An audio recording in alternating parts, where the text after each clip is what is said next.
Alright, again, I make real short videos. I know it's terrible, but why does it need to be long and drawn out and have me talk about a bunch of pointless stuff?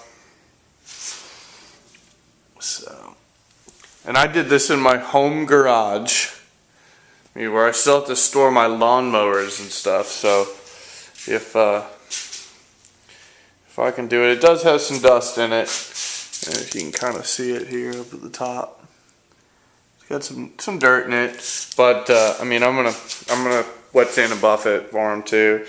And even people are probably going, "Oh, geez, the guy's got to wet sand and buff a bumper cover."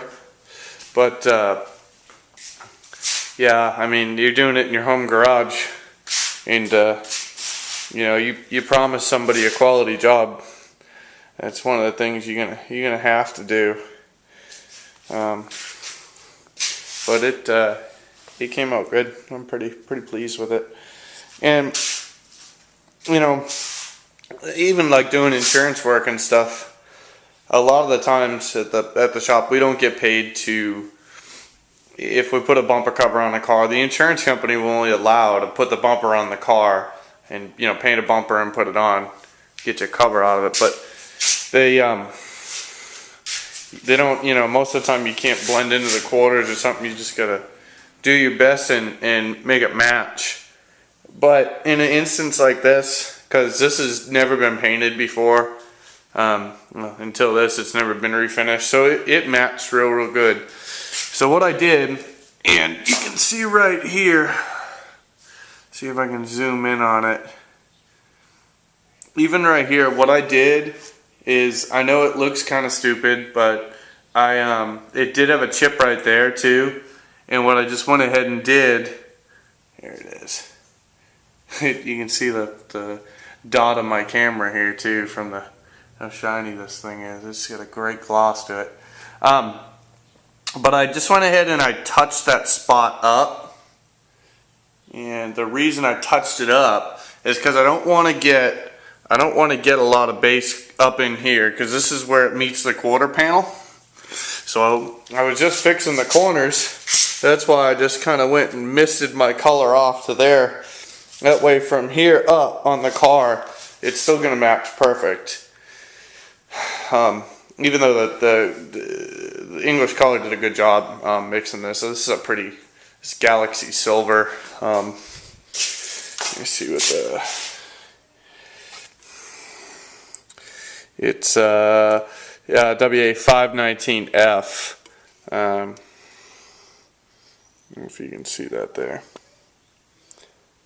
Yeah, it's kind of blurry, but this is it. And I mean, it used very little paint. I painted this. I did all the color on that, because I did, you know, I put color here. Then I had, you know, I made a little mistake up here. I had burned through on the edge of the cover here when I was used ultrafining it. But I mean, that's fine, because I just went ahead and threw some base coat over it. And I decided, and I put color here because I had to fix a spot here. But I decided just to throw some color over the whole back, because there were, you know, a few little dots in it and stuff like that. So I figured I'd hook them up, because you know, I had the paint. So, but yeah, it came out real well. I'm pleased with it. I hope he's pleased with it. Again, I'm, you know, going so far to wet sand and buff a bumper cover for the guy, so he'll be happy with it. I told you in the little series of videos that I'm making here, I'm also doing some S10 stuff. And I know you guys are probably wondering about the Camaro. I still got Camaro stuff sitting over here. The guy who owns the car is just taking his sweet time putting the motor in it. Alright, so I've got to get this stuff painted. I stayed out here and worked my ass off last night, and I got the bumper and primer, and I primed this and that at the same time. And I was actually gonna just base coat, like spend some time and get a couple guns going and base everything, like do my silver and then let the silver dry, pull the that bumper out, and then base all this stuff and then clear it at once. Because, you know, in an instance like that, it's kind of smart to do it if you've got multiple things to paint, you're doing multiple colors. It'll actually, if you think about it, it's going to save you thinner too. Because lacquer thinner is expensive. You guys all know that. So instead of, I use a DeVilbiss GTI as a clear gun. When I first started painting, that was before the Setas were real popular. I've had this gun since like 2001, 2002. That gun's 10 years old.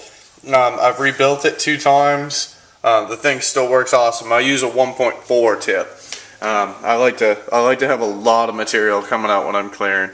And if some guys don't, they like a 1.2 or a 1.3 in there. But it's all personal preference and what you like to spray with. But I like using this DeVilbiss GTI. Again, I just use cheapy Harbor Freight guns for primering and base and stuff like that.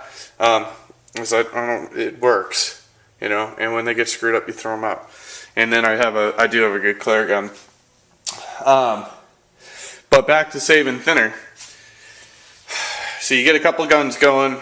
You do all your base coating.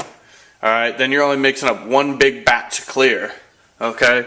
So, sorry, mixing up one big batch of clear. So you're only cleaning the gun once. You're only cleaning your clear coat gun once, which is a big plus. Because I freaking hate cleaning paint guns. Everyone hates cleaning the paint guns. That's not a fun part of the job. And I do cover up my my rollaway chest. I live down here in Texas. I actually just had the. I'll show you guys real quick. This is my home garage, so I do all my side work. But here in Texas, we got problems with the foundations out here shifting.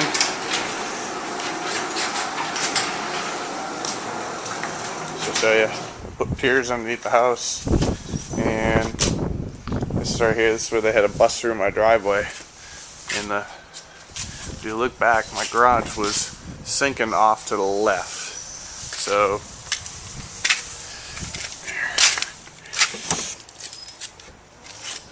I'll show you. I just had to have all this dug up, and they had 5 piers put underneath the house to get it leveled off. Big problem that I was having was when I would go in here to wet the floor down, all the water would run. All the water would run right over here into the underneath my toolbox. It was all running to this corner.